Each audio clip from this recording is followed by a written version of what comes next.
So we've got the standing desk or sitting. So the whole idea is whenever inspiration hits, standing, sitting, you got one keys here. If you want to come to what I call the stage, come and sit down here and you can do that. Just whenever you feel good, you'll make some sounds on this guy. You got this, you can trigger bits here. It's all connected. Amazing. Sit down, stand up, just feel inspired. And so how much stuff you've been writing in here? Has this been used a lot or is this like pretty new? Oh, it's new, it's only 1 year old, but written an album in here, music for adverts, the Deloitte's advert in here. Amazing, what else? Put together shows, so we did the Ibiza Orchestra show, created that whole show here. So all the programming, all the tracks and the technical stuff, all done here. Tell me what things you're working on at the moment. You were just going to tell me something about the medley thing, new one. I said, I've been playing the medley recently. Yeah, so we're making some new medleys, just mashing up all different songs and trying to go through like a good amount of genres. So we do like Hallelujah, let's really get them in the heart, and then we're going to Dr. Dre, and then what do we do after that?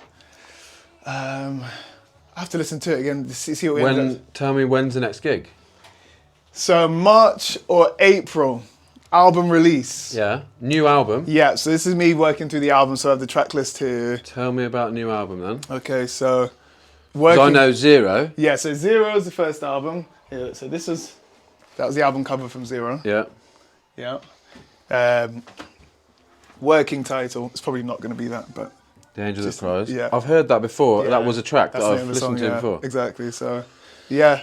So this just helps me figure out song titles. These are written partially, or you? These are all finished and recorded finished. now. We're literally mixing it right now. Okay. So this is one of the songs, Cairo. So in the mix. Oh, I recognise this footage. Oh yeah. Shot by yourself. It's really good to catch up again. I Yeah. love coming and seeing, even if it is quick snapshot of you as you're doing now, what's happening now. Yeah. It's fascinating.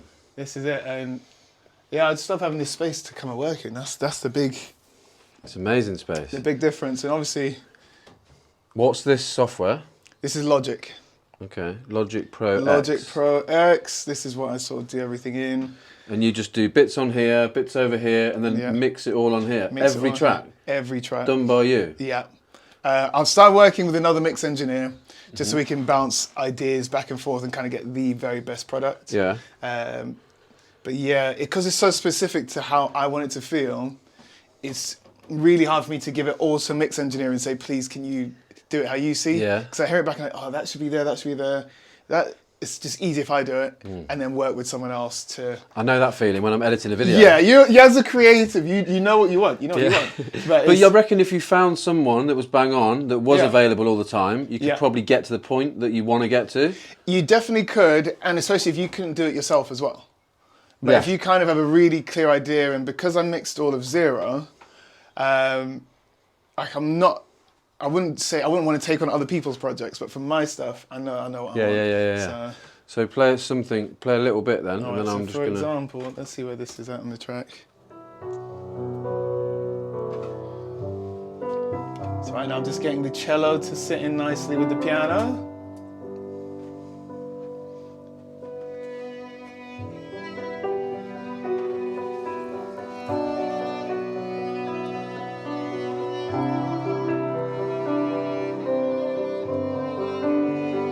This guy here is actually the guy who's recorded that cello.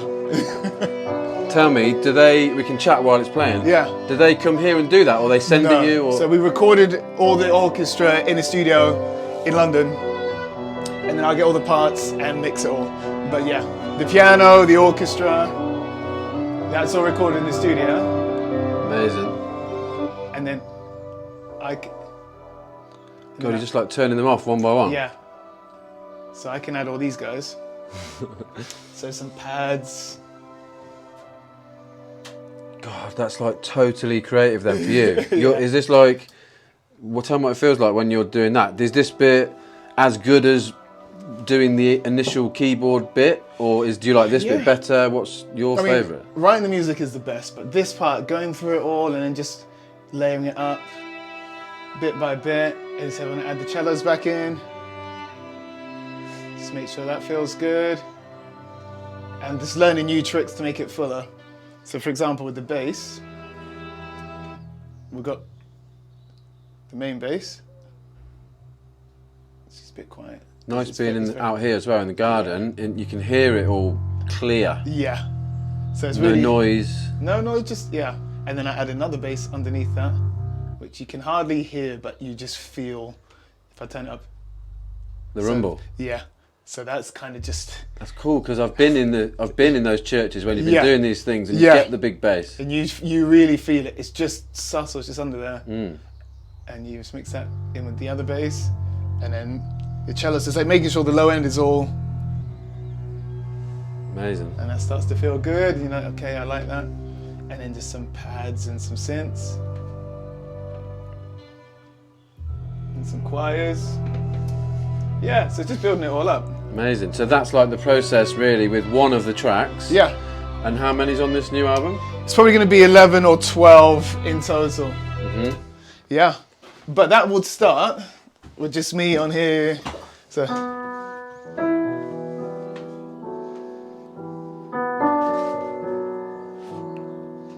And you just be, how would you start? When there's a track, there's a load of tracks over here. But imagine there's no tracks on here and you're going to do a third album. Yeah. What the hell's the process for you to get to that list? Just to have one of those? Well, you know, a lot of the time it's like an emotional beginning. Something. Yeah.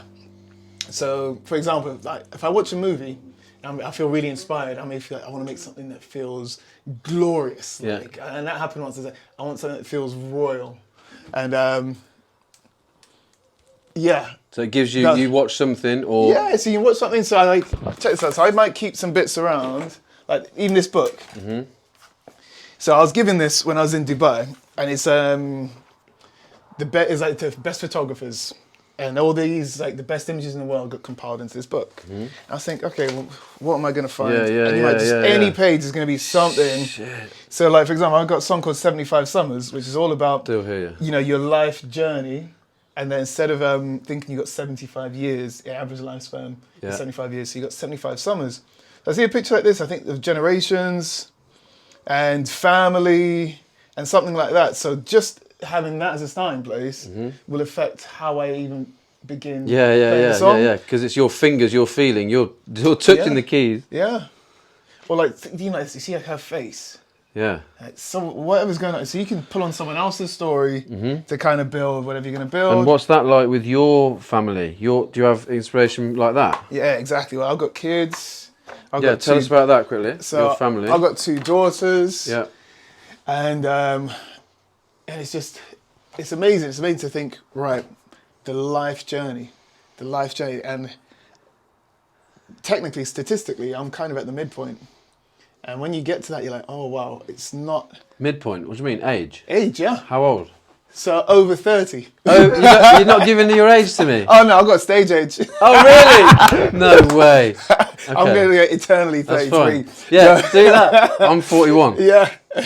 But when I was writing the song 75 Summers in particular, and then I sort of read the average lifespan is 75 years.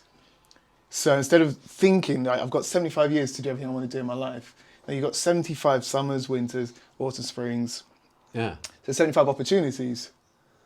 And that drastically changes your view on the time and where you are health-wise. Yeah. So right now I feel great. You look good. Yeah, I've been working out. I feel really good. But think where I'll be in 20 years and what I'll be able to do, even if I can. It's like, it just makes me feel like I want to do more. So that was the start place. You've still got a lot of things you want to do then? Yeah.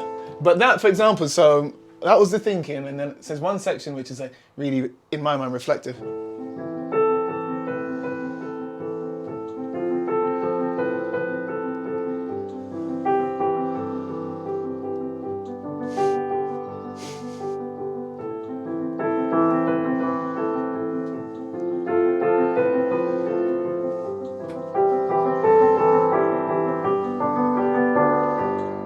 One section that will build with the orchestra, and then.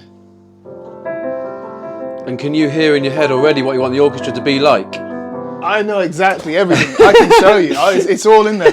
So that's the fun part, because I will hear everything. Yeah, you're like, In my okay, head. that's the bass bit. That's the bass bit, as in your main bit. Yeah. And then in your head, you're like, I want someone to be doing this, this, this. Yeah. And with this one in particular, I was like, before we get to what you might call like the glory moment, the really epic part of it, I wanted to stay in that sort of mid range of the piano and the keyboard, just so you don't peak too soon, because it's got to stay in that contemplative kind of place. Yeah. So I'll show you a bit of. I was getting shivers then when you just started doing that. Yeah, I'll show you where it's at now. And this is before it's been mixed. This is just straight from the studio. Do you have the goosebump thing while you're making music? Yeah. Or when you're playing, when you're actually on stage, more? When I'm on stage. More? Yeah. When I'm on stage. Okay, cool. So this is the song you were just... Yeah. And I said to you, do you know what the orchestra, you want the orchestra to be? So I was like, you're gonna have this moment of like just contemplation. I'm thinking about life and being a teenager, and that's where I went in my mind. Yeah. That's mega.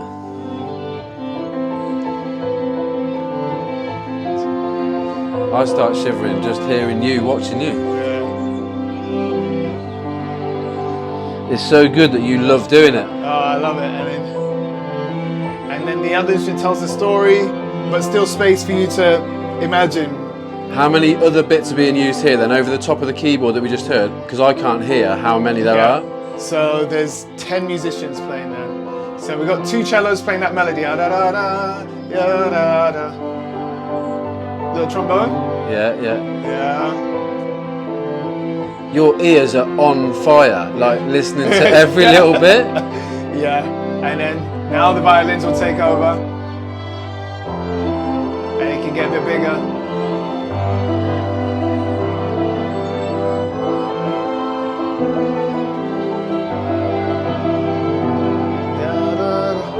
Yeah. It's cool.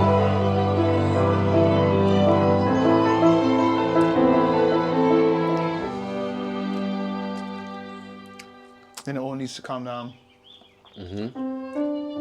So if I'm telling a story, it's like, and that goes back to the listener. It's like, right, not too much going on.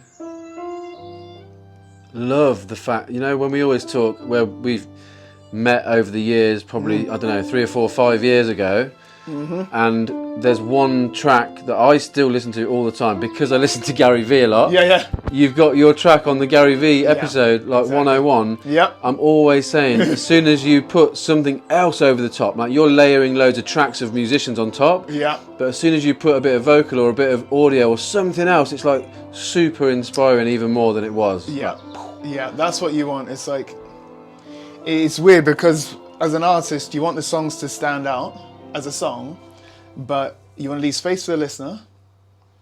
And if, say, someone else does speak over the top of it or it's used for something else, it can amplify without getting in the way. Yeah. Which is not always easy to achieve, but that's...